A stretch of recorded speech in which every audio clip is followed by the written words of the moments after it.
ठाणे शहर पोलिसांच्या गुन्हे शाखेतील खंडणी विरोधी पथकाने मोठी कारवाई करत 2 गावठी बनावटीचे पिस्टल आणि 4 जिवंत काडतुसे जप्त केली आहेत.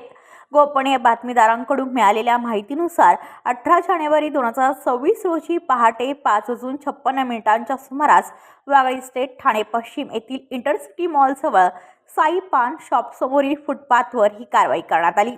यावेळी एका विधी संघर्षित बालकाकडून विनापरवाना बेकायदेशीररित्या शस्त्रसाठा विक्रीच्या उद्देशाने पाळगून ठेवलेला 2,14,000 रुपये किमतीचा मुद्देमाल जप्त करण्यात आला. या प्रकरणी वागळे स्टेट पोलीस ठाण्यात गुन्हा दाखल करण्यात आला असून भारतीय हत्यार कायद्यासह महाराष्ट्र पोलीस कायद्याअंतर्गत कारवाई करण्यात आली आहे. सदर गुन्ह्याचा पुढील तपास खंडणी विरोधी पथकाचे सहपोलीस निरीक्षक सुनील तारमाळे हे करीत आहेत. ही कारवाई ठाणे शहर पोलीस आयुक्तालयातील वरिष्ठ अधिकाऱ्यांच्या मार्गदर्शनाखाली खंडणी विरोधी पथकाने यशस्वीपणे पार पाडली आहे. ब्युरो रिपोर्ट रायगड पनवेल वार्ता न्यूज. आपल्या परिसरातील बातम्या आमच्यापर्यंत पोहोचवण्यासाठी स्क्रीनवर दिलेल्या क्रमांकावर संपर्क साधू शकता.